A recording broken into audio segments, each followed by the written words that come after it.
Satan's hatred for you goes way back to what your father did to him. So he basically has a right to don't like me. No problem. I appreciate that. Secondly, every time he sees me, he sees the boss, because I am in the boss's image. So he has a problem even when I show up. Tell your neighbor, that guy's talking about me.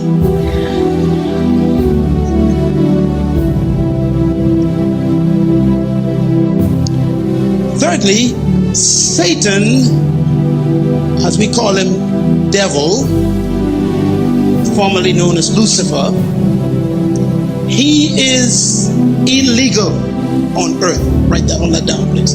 He is illegal on earth. Now why?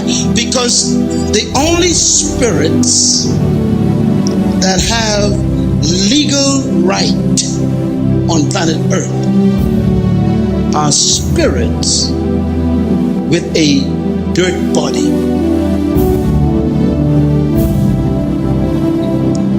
Any spirit that is on this planet that does not live in an earth body is illegal.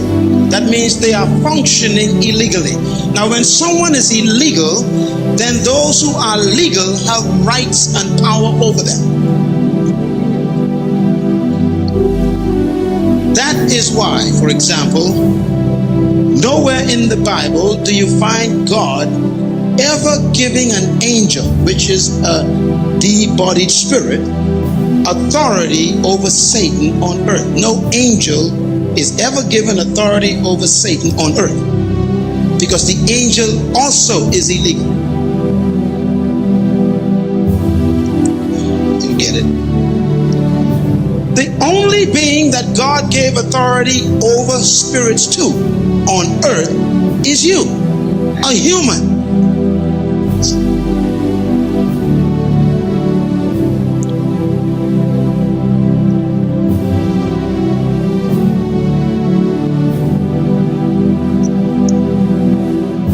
I better take you back a little bit.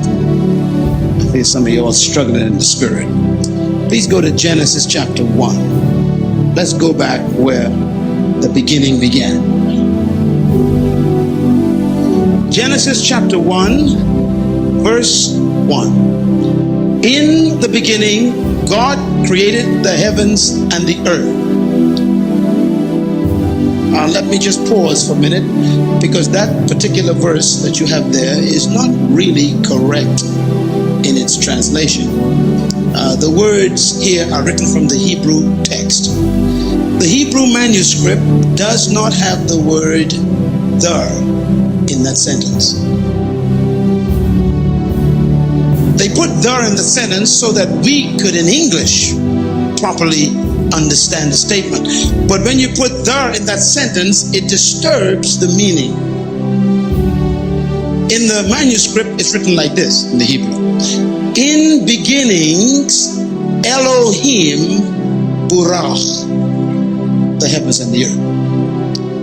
Simply put, in beginnings, God created heavens and earth. There's no "the" in the sentence. Because when you put a "the" in the sentence, it gives the subject of the sentence a reference and a time and a location. And God refused to put a "the" in the sentence and made sure Moses didn't, because when you put a "the" in the sentence, it meant that God began when the beginning began. But you see, God says, no, I didn't begin when the beginning began. I began the beginning.